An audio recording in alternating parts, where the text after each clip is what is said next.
The lower cash balance is how much? 10,000. The standard deviation is 2,500. So how much is the variance? You squared. So it's 2,500 squared. Okay. The transaction cost T is how much? 20. And the interest rate is 0.092 divided by 365. I want to believe that is the case. Yeah. You can start by getting spread.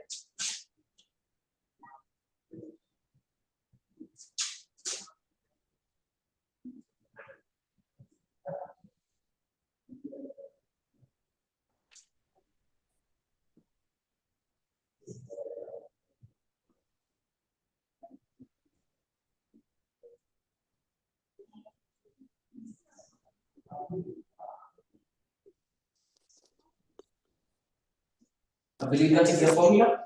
I think you said you should not be including the 3. Yes. Yeah. Sound.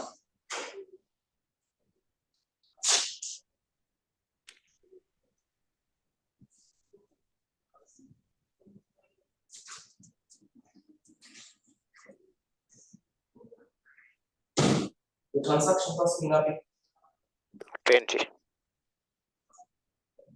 20 times 2,500 squared. Yeah. Divided by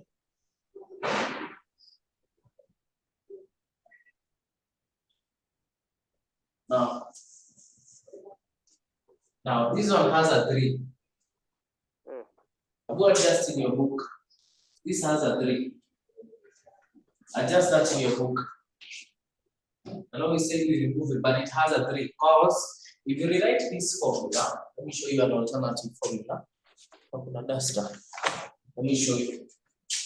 If you write this formula in a blank way, or that is 3,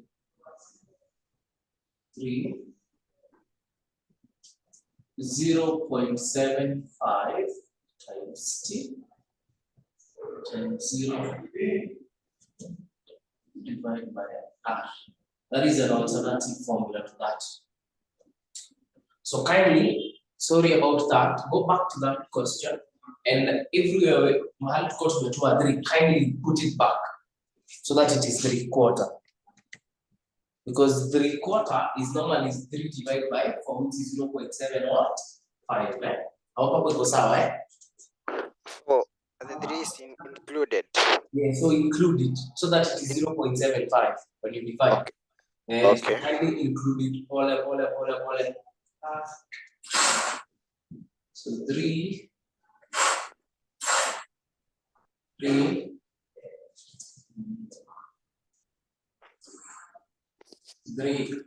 divided by 4 times transaction of 20 times 2,500 squared. 4 times 0.092 divided by 365. That way. I believe that was the first thing, yeah? Yeah.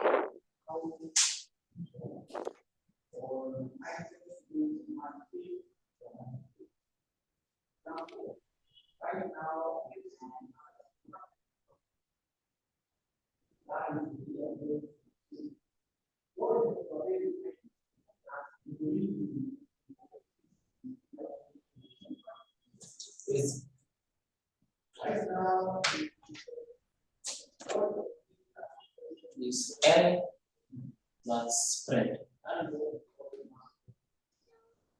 L plus spread.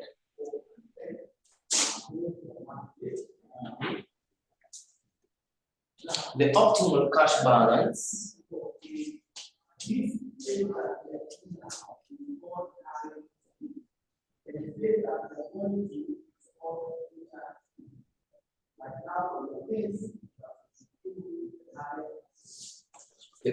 cash balance inaitwa nani? The optimal cash balance is also known as the return point. Gideon? Yeah. The optimal cash balance is also known as the return point. Okay. Yes, so I think that was where you did know, right? Yeah. It was given by the Sadado what? Spread.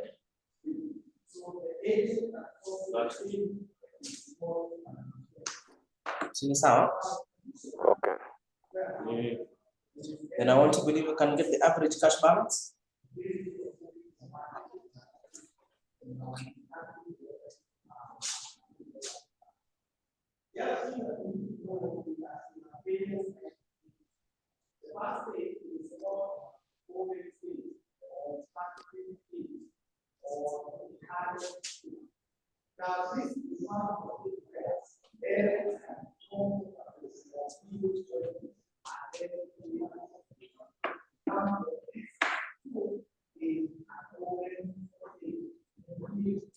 That's good.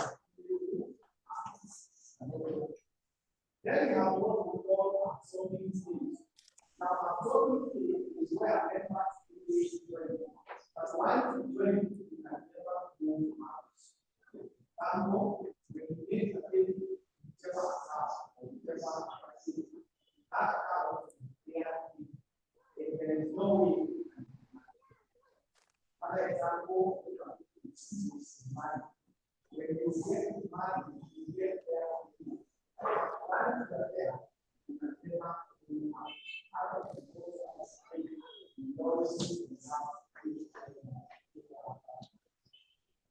The other thing is not now I don't think where don't need the strength go to our good example is our chest. If you are all unable to survive this, the other hand is you can't see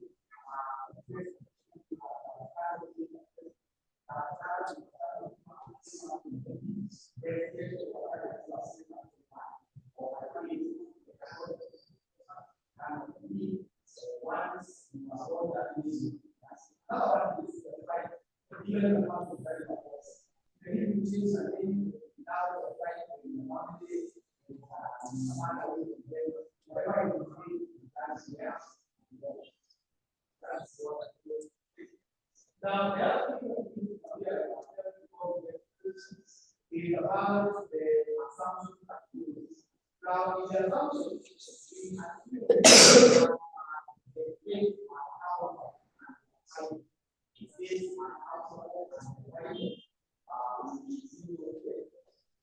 the other thing is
hapo tuko sawa.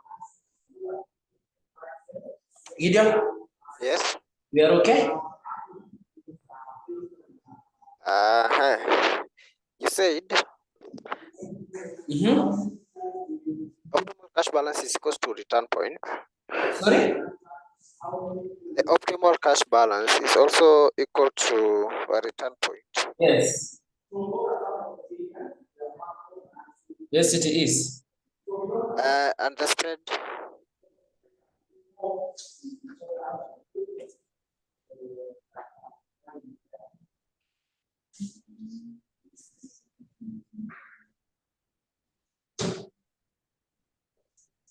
Now, spread is normally the difference between the lower and the upper cash limit.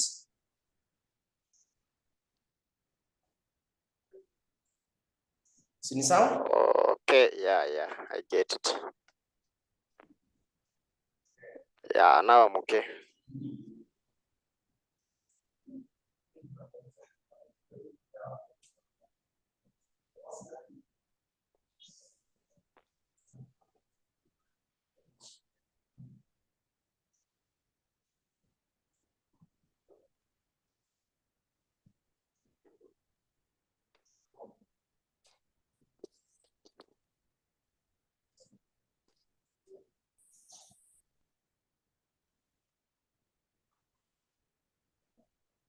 Sama?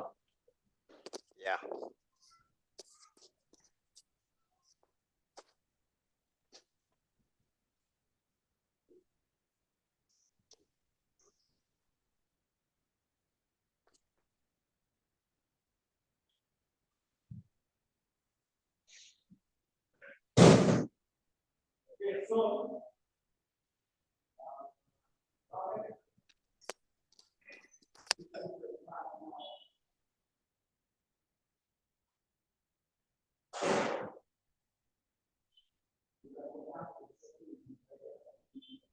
Management of receivables. Hapo umemaliza eh? I'm done. Bado eh? I'm done. All right. Management of receivables. Management of receivables. Management of receivables. Say, receivables constitute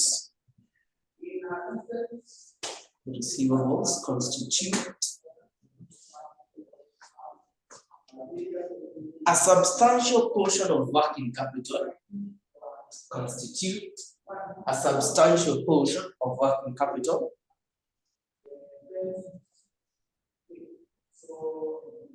And therefore, they need efficient markets. Therefore, they need efficient markets. See, firms' investment in receivables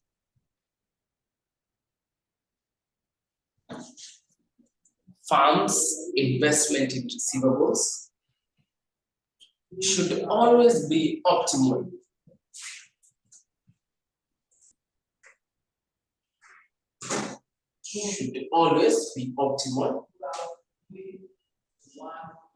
So that receivable related costs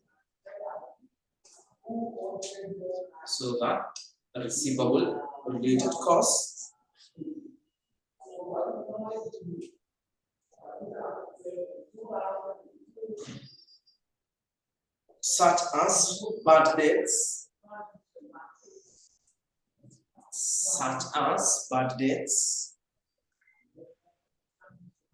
can be reduced,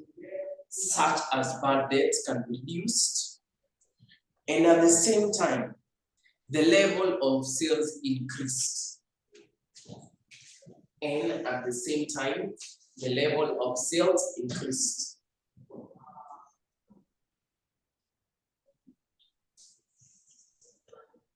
See, investment in receivable depends. Investment in receivables depends on volume of credit sales. volume of credit sales, and the average collection period. And volume of credit sales and the average collection period.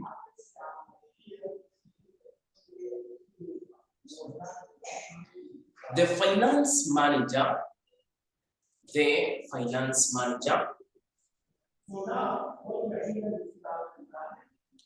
can influence volume of credit sales. The finance manager can influence volume of credit sales, volume of credit sales, average collection period,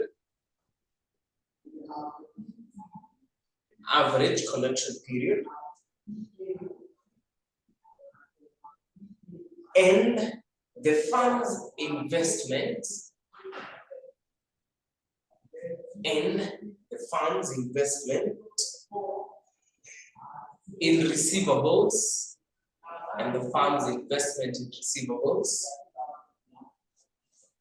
through a credit policy adopted. Through the credit policy adopted.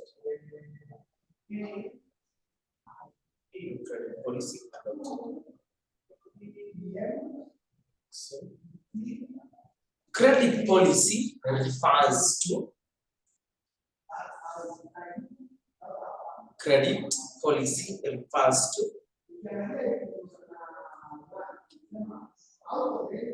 rules governing management,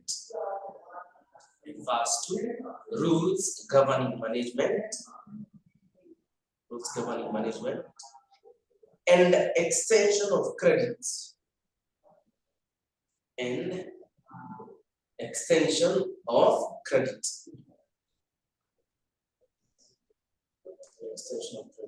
See? It is a contribution of 3 decision variables. It is a contribution of 3 decision variables,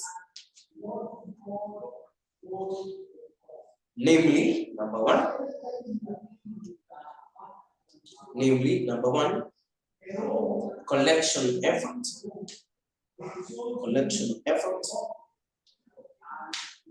credit terms,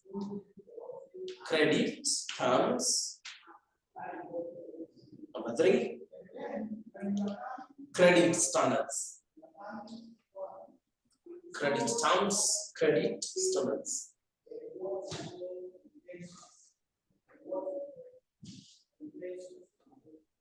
So let's start with collection efforts. Collection effort.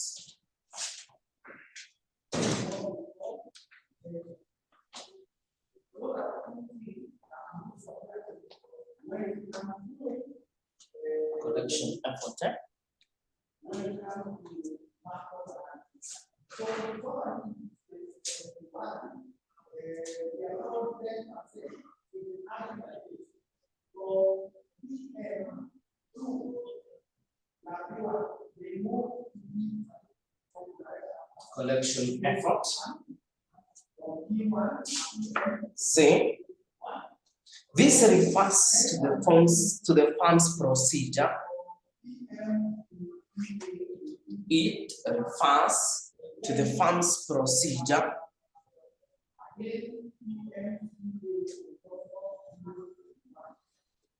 of dealing with odd amounts, or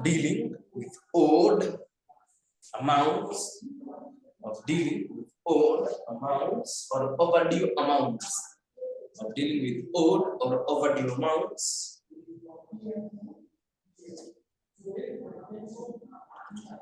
from the customers who do not pay on time.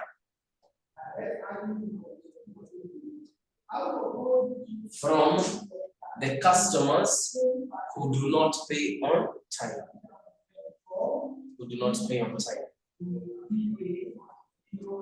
See, it includes regular reminders It includes regular reminders, and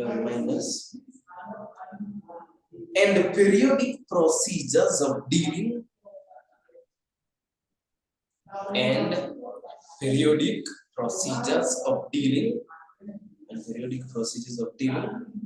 with defaulting customers.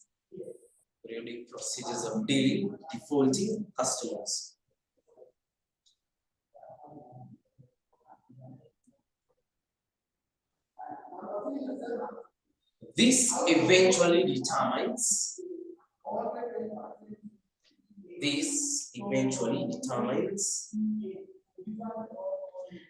the average collection period.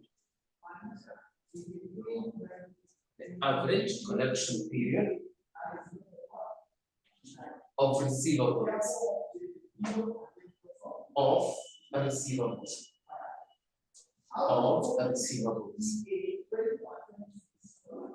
Same. A change in credit policy should be evaluated.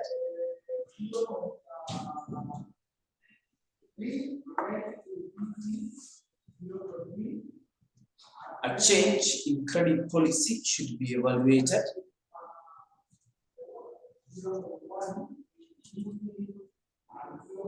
based on the benefits and costs.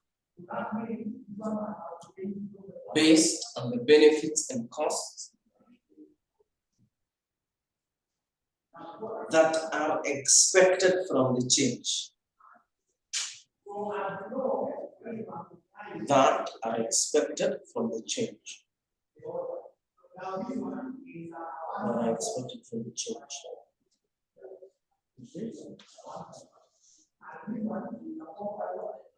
The firm should continuously evaluate and review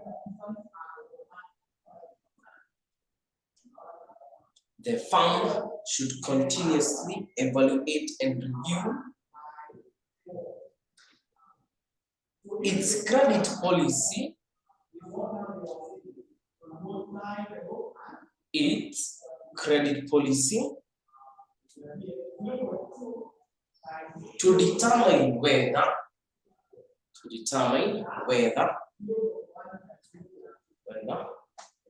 it has adopted an optimal policy.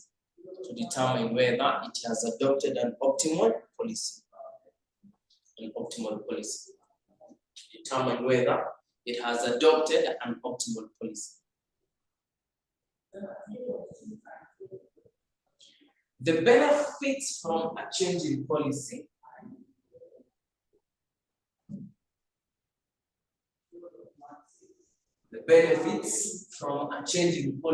include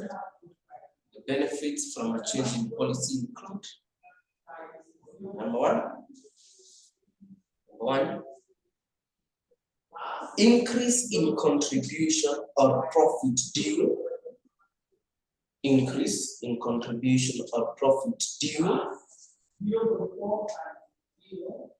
To increase in sales.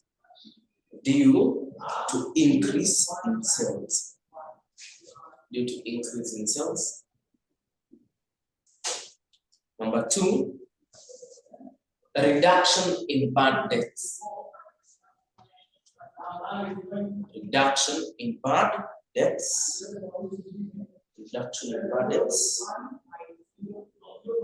Three, a reduction in debt administration cost.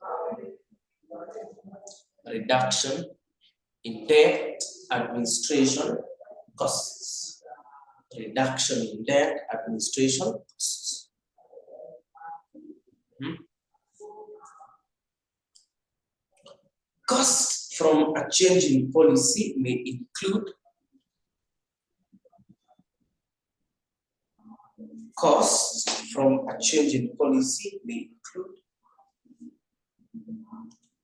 number one, loss on contribution.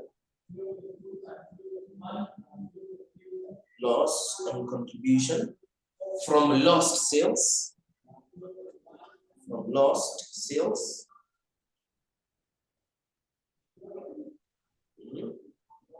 increase in bad debts,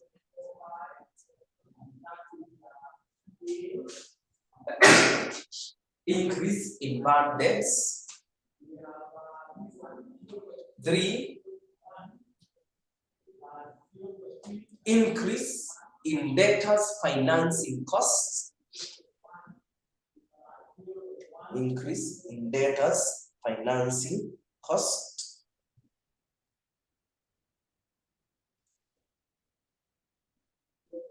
Number 4, increase in discounts, increase in discounts, increase in what? Discounts. All right.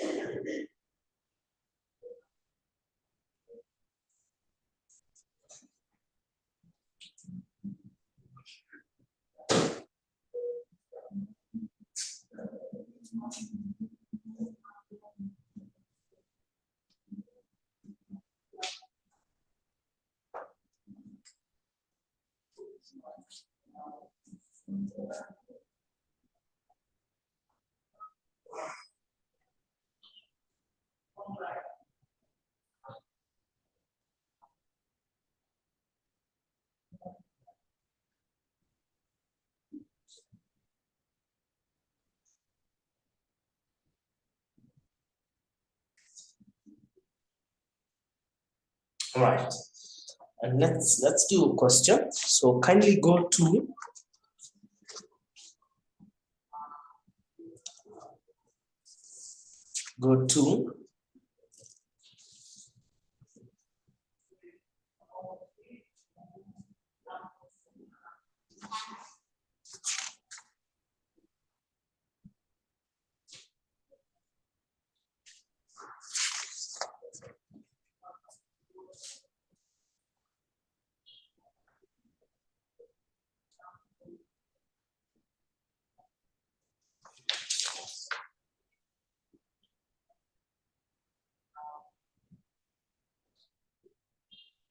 August 2021.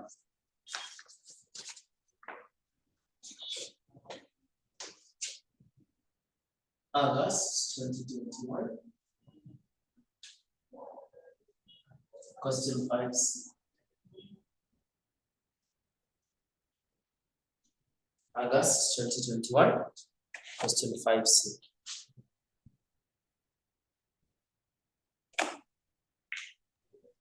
ATD. ATD, yes.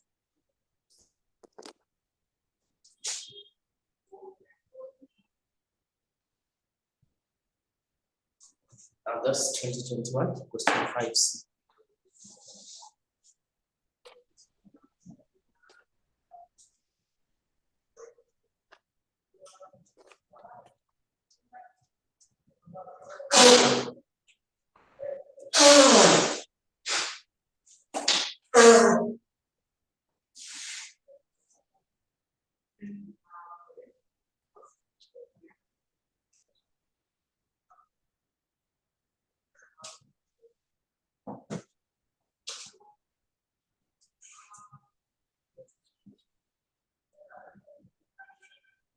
August 2021.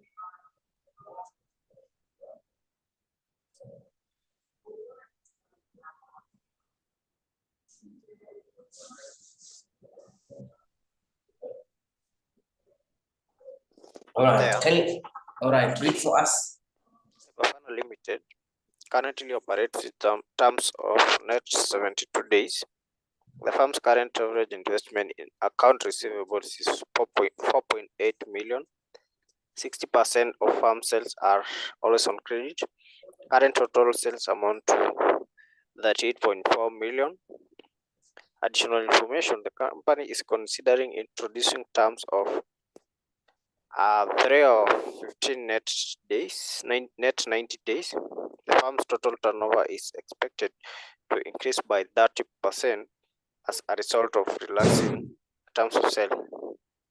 All cash customers and 60% of credit customers will take advantage of the cash offer. The firm's average collection period will rise from current level 75 days to 80 days.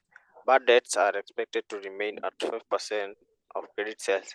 Inventory levels are estimated to be 5% of the firm's total turnover. The gross margin on sales is 40%. The cost of capital is 18%. Corporation tax rate applicable is 30%. Assume that a year has 365 days required. Advise the management of Tufana Limited whether to adopt the new credit policy. Now, advise the management on whether a new policy should be adopted. Sometimes an organization may want to review its credit policy. The reason being, it is more expensive or it is not worthwhile to continue with such a policy because it is more expensive.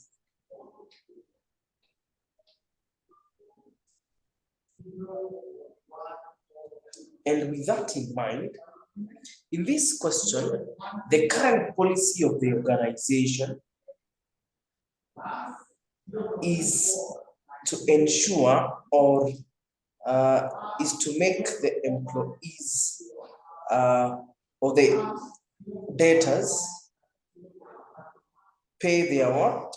Their debt within what? 72 days. And that is why they are saying net what? 72. That is the current what? Policy. But the management of the organization is not comfortable, or they feel that this credit policy is not the best. So they want to change it and introduce new terms from collecting 3 days or collecting 72 days, but adopt a new policy where they will give a 3% discount if you pay within 15 days, but the net policy is 90 days. So this is what it means. 3/15 net 90 days. So this means that the average credit policy is 90 days, the new policy. Yeah? But if you pay within 15 days here, you're given a 3% discount. That is what it means. So it basically, if you pay within 15 days, you're given a 3% discount, but the credit policy is 90 days. Are we together? Yeah. All right. So then we are supposed to analyze the policy of the management before a new policy is adopted and after a new policy has been done what? Adopted. Yeah. So let's see using the current policy. Current policy. And the current policy is net what? It's 72, right?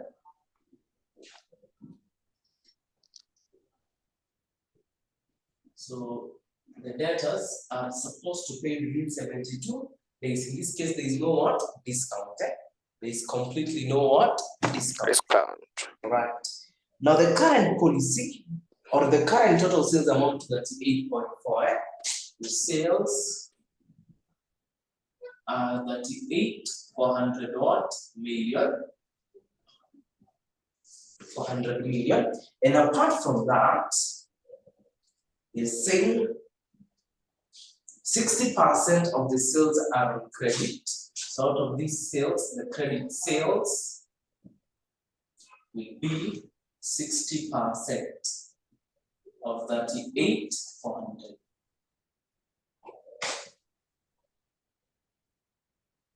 How much is your new credit sales?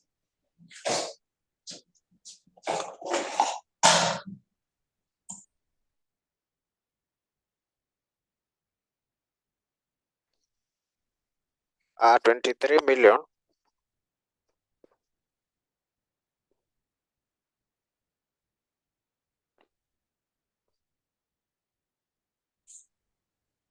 23 million and 40,000. 120. 40,000 23 million and 40,000. So those are your credit what? Sales. How much are your cash sales? Which will be 40% of 38,400. 15 million. How much? 15 million. 360. 15 million. Yeah. Thousand. About the sum? Yeah. No.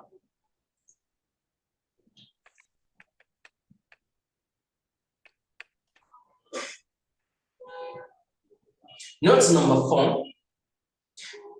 The firm's average collection period will rise from the current 75 to 80. Yeah? This is even 75, not 80. So, right. And the next statement on the bad debt are expected to remain at 5% of credit sales. So you can analyze your bad debt.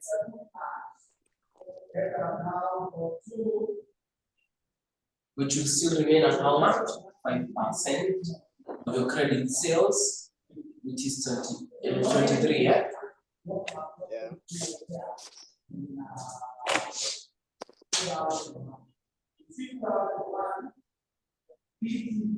How much are your bad debts?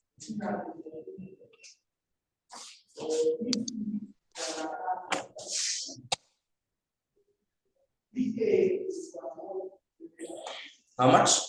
1 million. How much again? 1,152,000. 1,152,000. Sawa. The next one, inventory levels are estimated to be 5% of the firm's total turnover. So we can also determine our inventory. And you say that it is 5%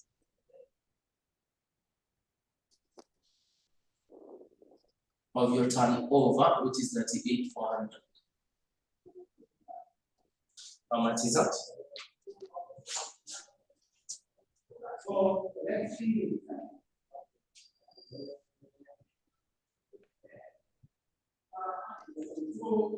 $1 million. How much? 1,920,000. 1,920,000. 1,920,000. We're saying the gross margin on sales is 40%. The gross margin. This is also known as your contribution, which is 40% of sales.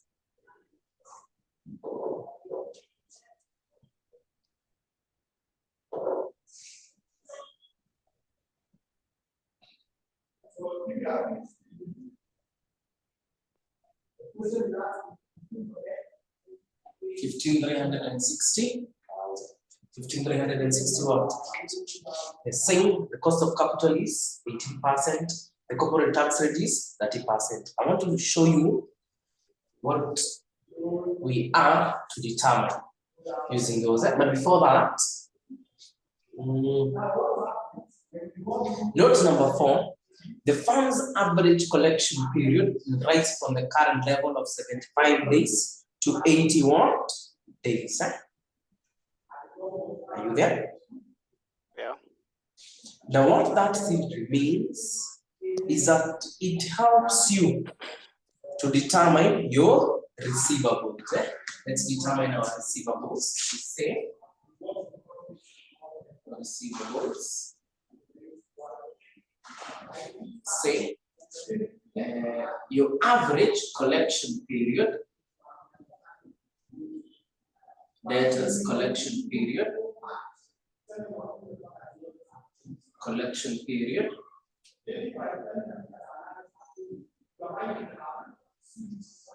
is given by, it is normally given by what class? How did you say you get your average collection period?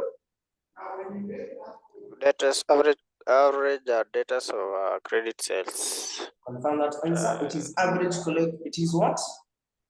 Average data of credit sales multiplied by days in a year.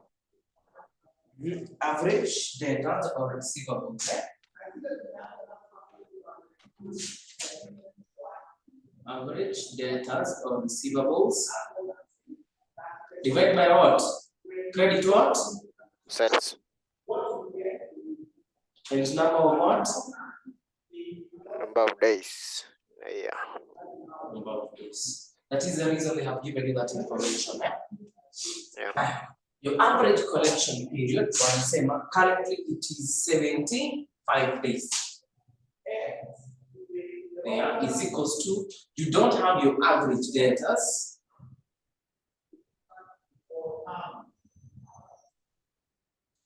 You divide that by your credit sales, and your credit sales are here. Times the number of days in the year, were they 360? Yeah. So therefore, kindly get for me your average debtors.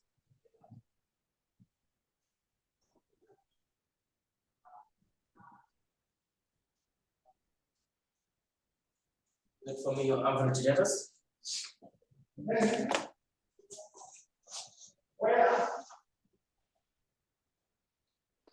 I just cross multiply. Sorry? I cross multiply. Yes.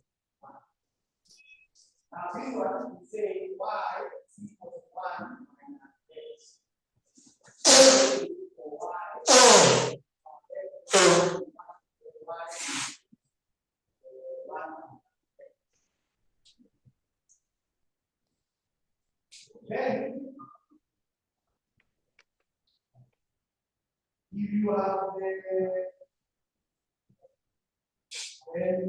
before campaign,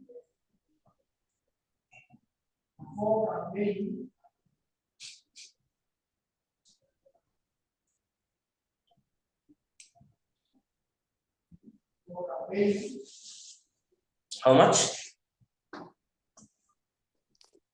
I am getting a weird answer. You're getting what? I have multiplied 75 by 23 million and 360. You've multiplied? 75 and 23 million and 40,000 and also with 360. You should multiply 75 times 23 divided by 360. Oh.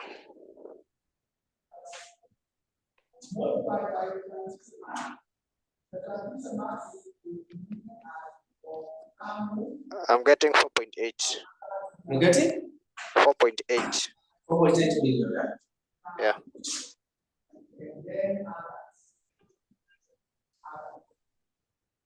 So, right.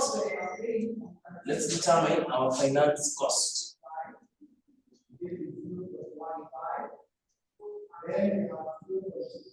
Now, this is an opportunity cost, because if we had invested some of these monies, we would have earned an interest of how much? Of 18% as per the cost of what? Capital, as per the cost of capital. So you say your finance cost or your cost of capital is 18% times. You had inventories that you are holding, which if you had invested these 1920, plus if your debtors had paid you in advance, you also would have invested that money. So how much is that? How much is that? So your finance cost is as a result of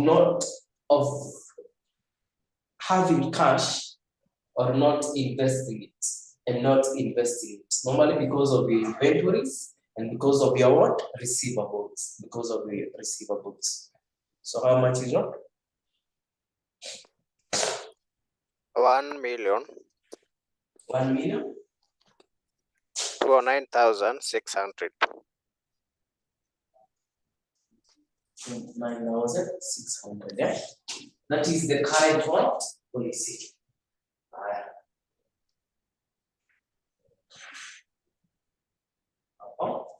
I think we can get our what? Profit.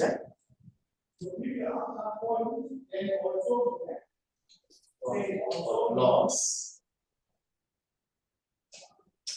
Let me show the current. Let me show the proposed policy before we get the profit or loss. Proposed policy. The proposed policy, or when they change it, the proposed policy will be 3 till next 90 days.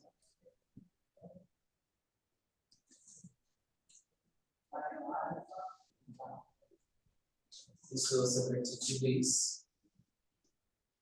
But they are receiving within 75. All right.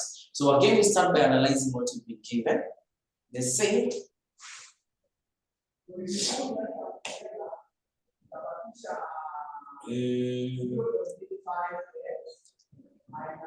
The company is considering introducing terms of 3 over 15 and 90. The firm's total turnover is expected to increase by 30%. So your sales, when you reduce the terms, the sales will increase by 30%. So will now be 130% of your current sales, which is 38,400. So how much is your new sales? What is your new sales?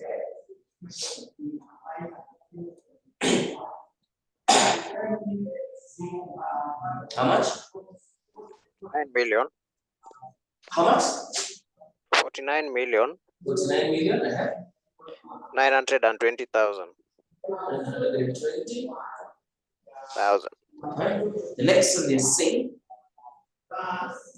all cash customers and 60% of credit customers will take advantage of your what? Discount. So let's determine your credit sales. Credit sales. Which and your credit sales in normal circumstances is 60% of your sales. 60% of how much? 49,920 now.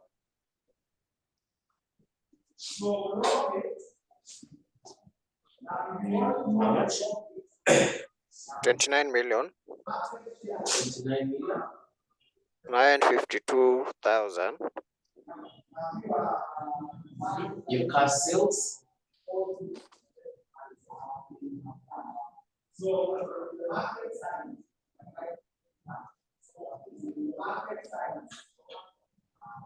How much is that? 19 million. How much? 19 million. 960,000. 960,000. So all these It is 968. 968. not 69. Yeah. So these guys are getting a discount. So they're saying the discount. All cash customers, and the cash customers will be 968,000 plus 60% of credit customers, 60% of credit customers, and your credit customers will be 29,952,000. We'll take advantage of the cash discount offer. So you multiply this by your discount. In your discount, we say it is 3%. 3%.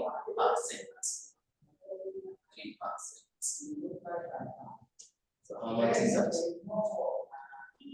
3%. Remember we said 3 over 15 net 90 means if you pay within 15 days, you're given a 3% discount.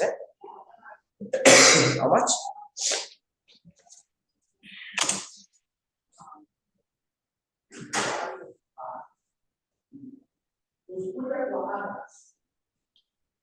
When you come up,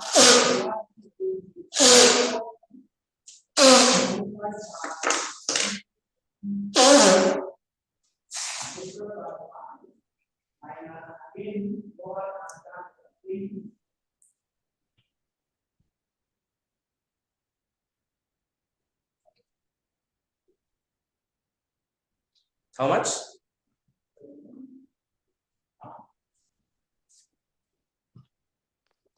$1 million. 1 million. 138,000. 138,000, eh? 138,176. 1,138,176, eh? Yeah. That is the discount. Remember the other, the current bills, you do not have a discount.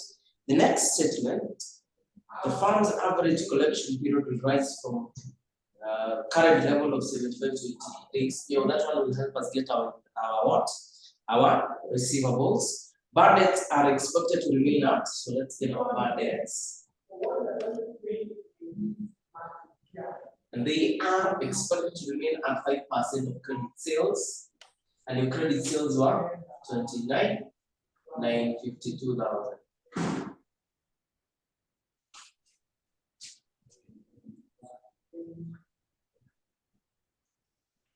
How much?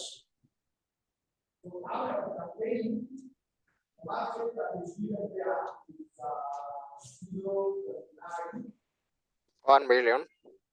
1 million?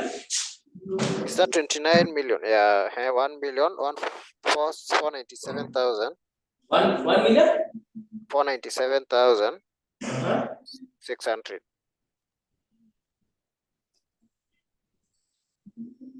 So, the next one, inventory levels. So this is inventory.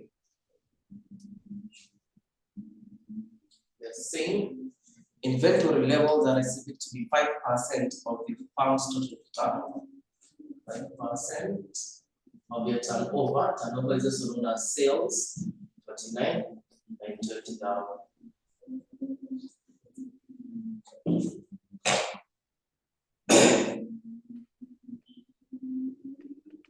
How much? 2 million. 2 million? 496,000. 496, eh? Yeah. Gross margin and your gross contribution.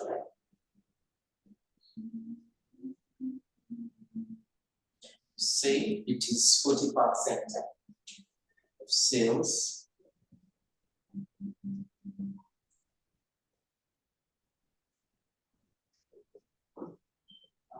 How much? so now we have so that we have 0.9x 0.3 19 million. 19 million. 968,000. 19 million. 968. All right, let's determine our receivables. And we know to determine our receivables, this is the formula we use. You say your average debtors collection period. Collection period. So 0.9 is equals to your average receivables or debtors.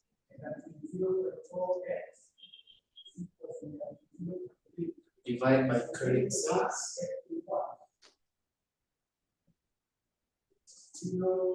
Times number of days. Times number of days. Your collection period is changing to 80 days. Your average debtors you don't know is how much. That is what you want to determine. Remember, debtors and receivables are the same thing. Divide by credit sales. Your credit sales were here 29,952,000. times number of days. Number of days umesema ni ngapi? 360. There. Then it is 40 times 0.75 times 5 6 million 6 million. 656,000. 6 million? 656,000. 656. So let's determine our finance cost. The finance cost is say you take the cost of capital 18%, you multiply that by your what? Inventories 24, 96,000 plus your debtors 66, 56,000. In case you had creditors, you would have subtracted them. In case you had creditors, we reduce the finance cost. We reduce the finance cost.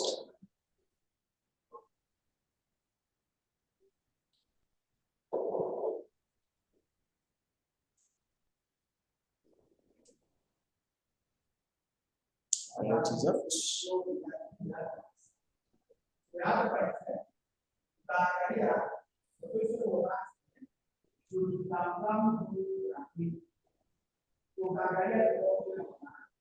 $5 million. How much again? 5,690,880. No, 5 million. Hold on.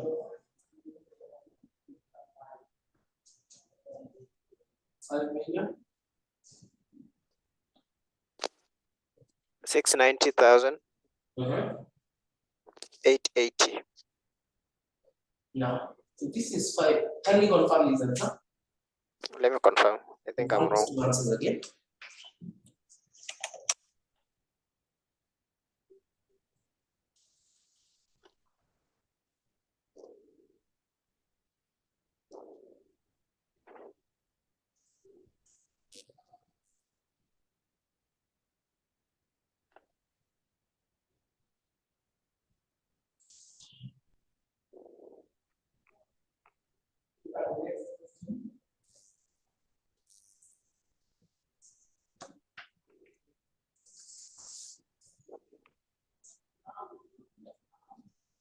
It is 1 million 1 million. 647,360.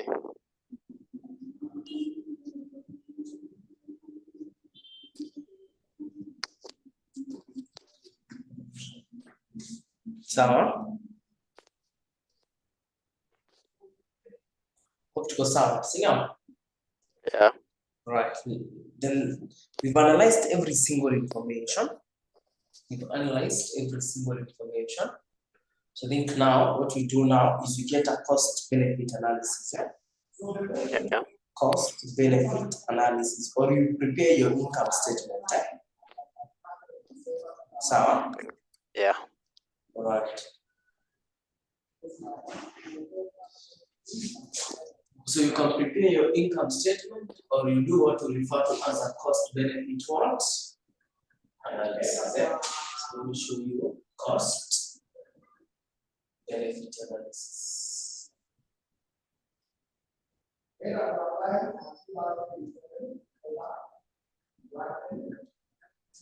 The cost benefit analysis. Yeah. You can start with your contribution. Contribution margin.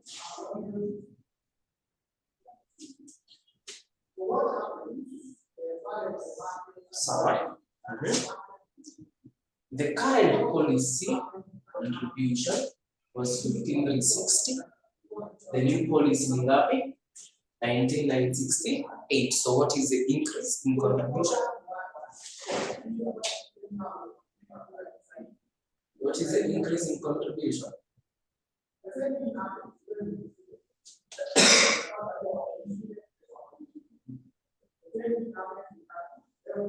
How much?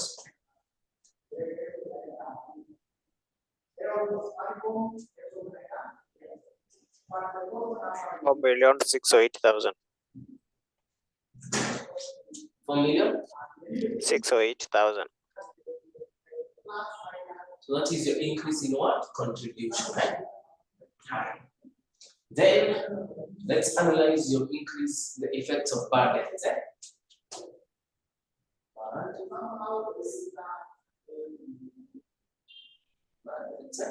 The current policy is 1152.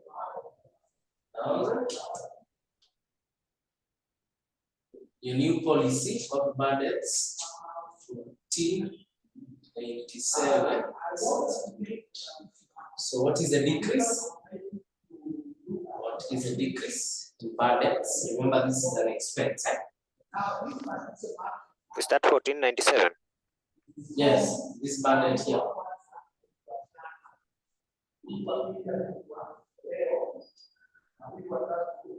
I'm getting 345, 600. 345, 600. 345, 600. And because it is an increase, you subtract it. Do what? You subtract it. So this is your profit. Now, the inventory, the margin, let's analyze your finance cost. Let's analyze your finance cost.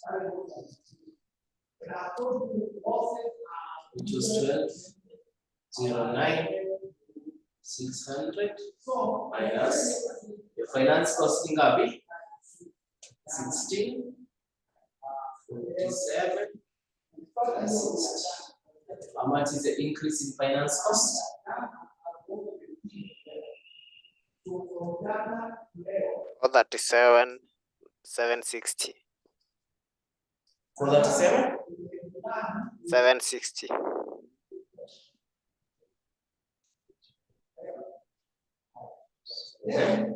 Then you want also a discount cost. A discount, and your discount was only in the current policy 11.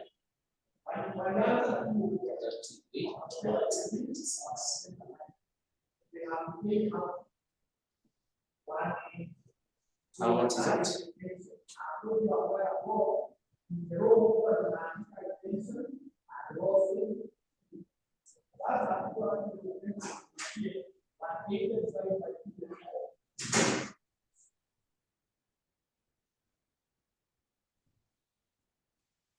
So that's why we do this.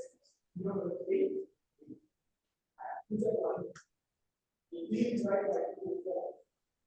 How much?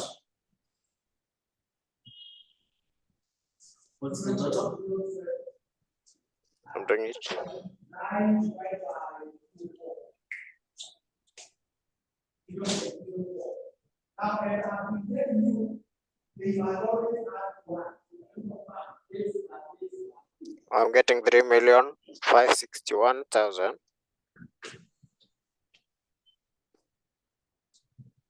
Can you confirm that answer me? Remember already this is a million. This is for 30. This is 345. So it should be close to 2 million.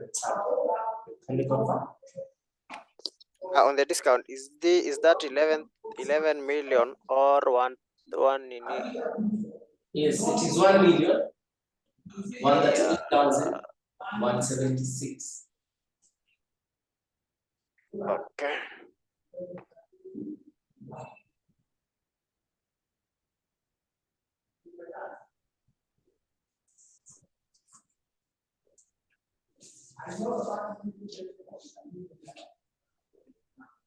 Let's follow the rule for it. Now, land was key. But if you want 12, land.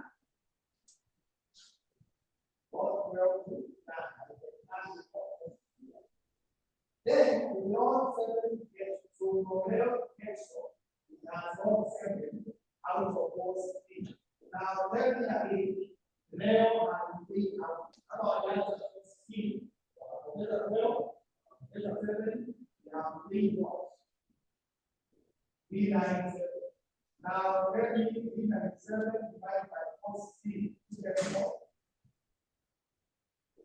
0.95.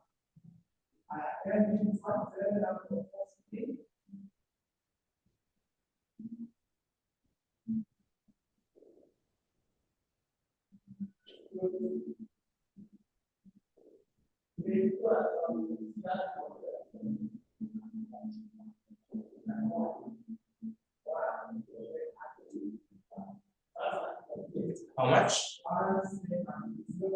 I'm getting 4 million. Oh, sorry.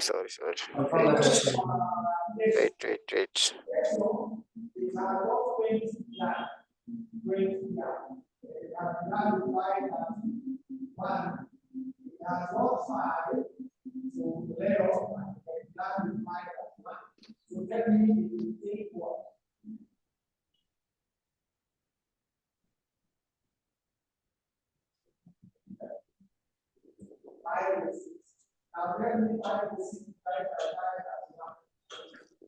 Three million 710 764 710 764. 64, eh? Yeah. So what will your advice be? Should they change the policy or should they not change it?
What will the advice be? So I compare the answer with So what you do,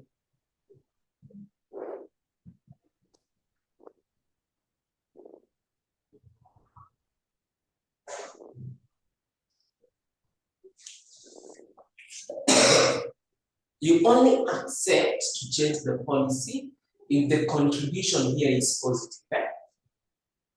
yeah. So you tell them to change the what? The credit policy.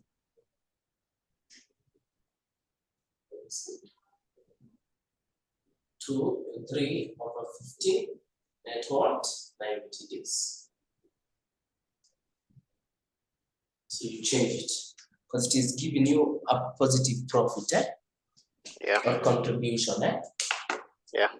Now, in case you are preparing your income statement, ungakuja prepare current policy na ya nini? Proposed policy, uchukue your contribution minus all your costs. Eh? That's the normal way you prepare an income statement.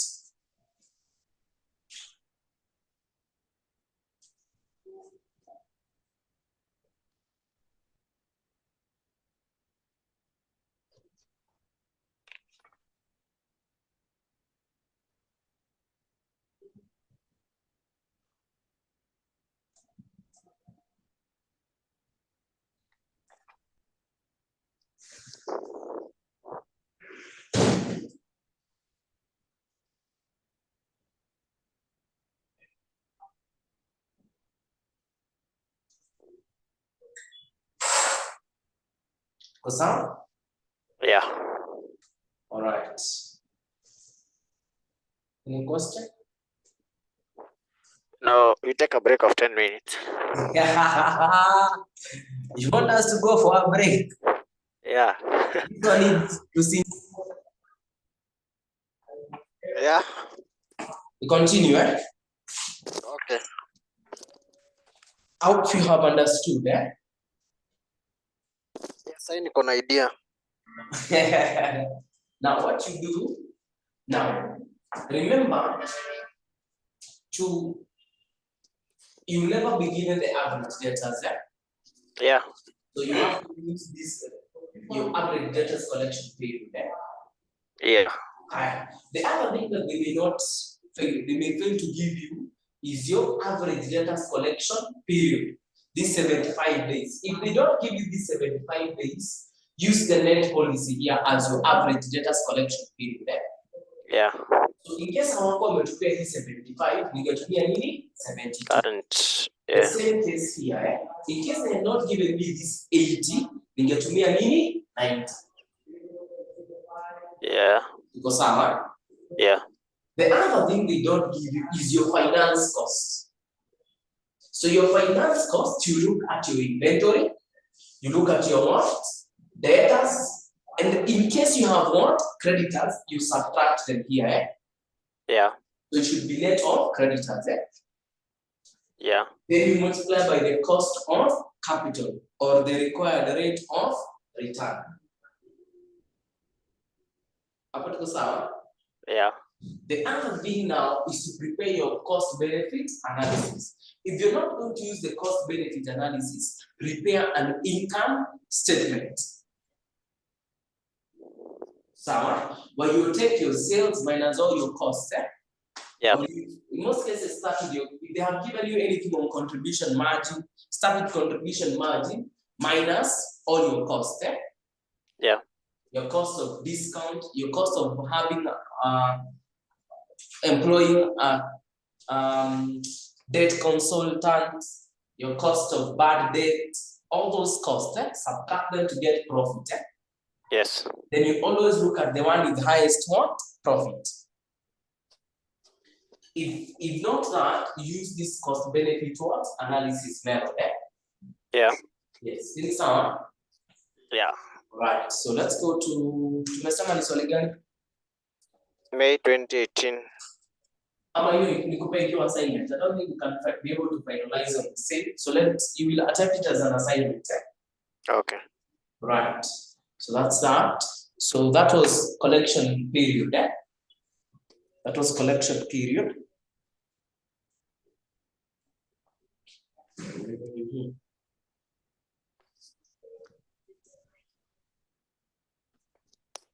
Have their credit terms.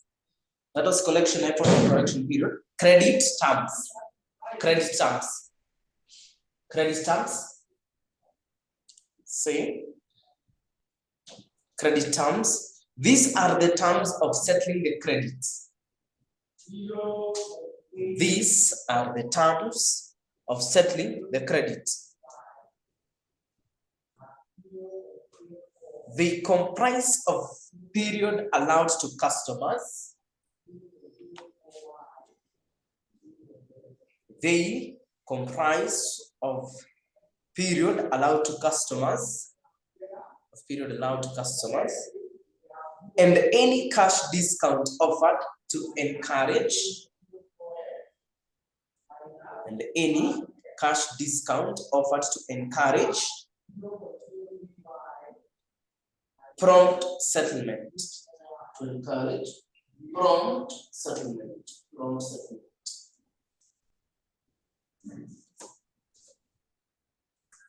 Say e.g. 2 over 15 net 30 2 over 15 net 30 means that customers are allowed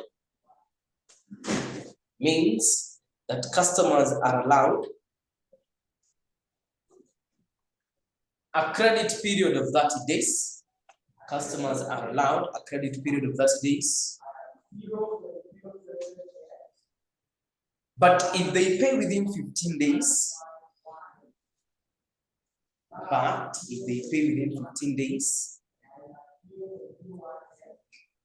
they get a 2% discount.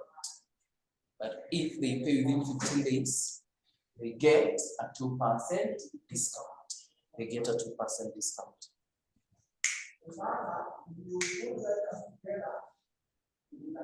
The next one is credit standards. Credit standards. Credit standards. Credit standards say it is a criteria used by the firm to decide. It is the criteria used by the firm to decide. Used by the firm to decide on the type of customers. On the type of customers. On the type of customers to whom credit should be extended. To whom credit should be extended. To whom credit should be extended. If credit standards are too strict,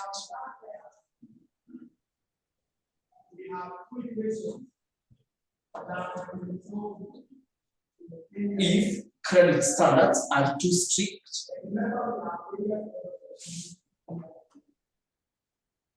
if credit standards are too strict, the firm has adopted a conservative credit policy. The firm has adopted a conservative credit policy, and therefore the volume of credit sales will be low. Therefore, the volume of credit sales will be low. So, if credit standards are too lenient,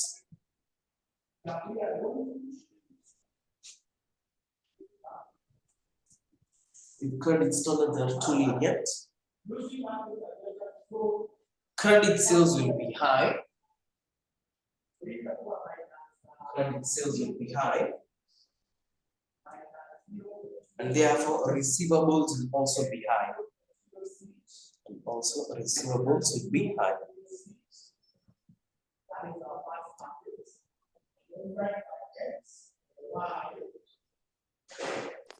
Should be equal to minus 0.04 and minus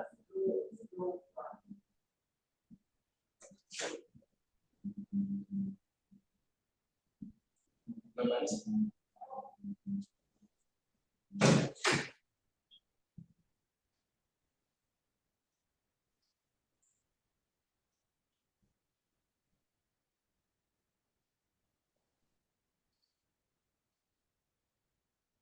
Have there factors that consider or that determine factors that determine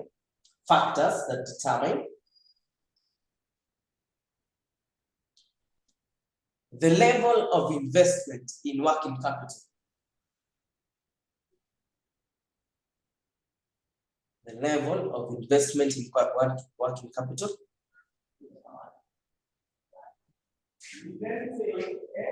The level of investment in working capital. Number one, the length of working capital cycle. Length of working capital cycle. Length of working capital cycle. i.e., the longer the period,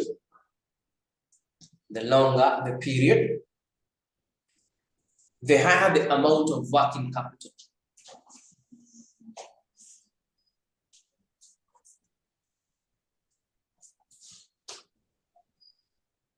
The longer the amount of working capital needed.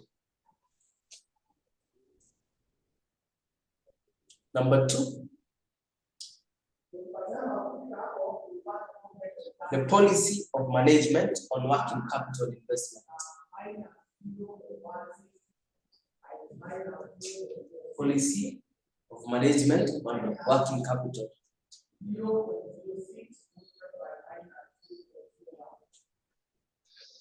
This depends on attitude towards risk. This depends on attitude towards risk. See? If conservative policy is adopted,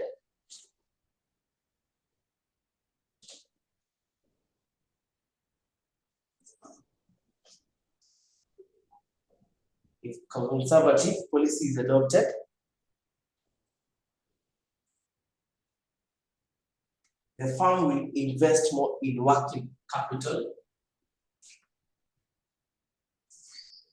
The firm will invest more in working capital.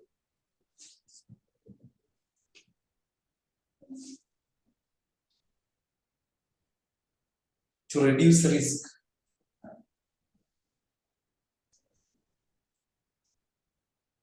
To reduce risk.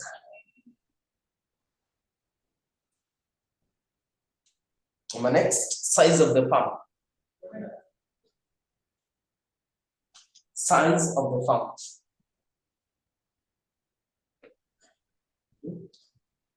Large firms will maintain large amounts of working capital. Large firms will maintain large amounts of working capital.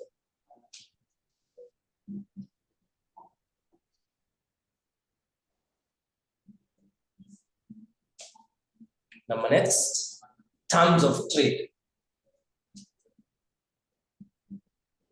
Terms of trade.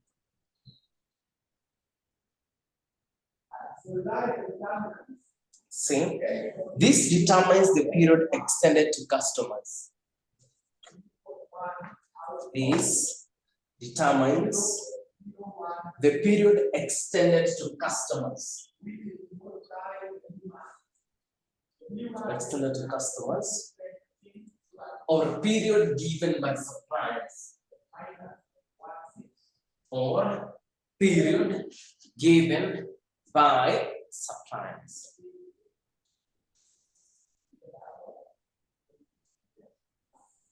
Period given by what? Suppliers.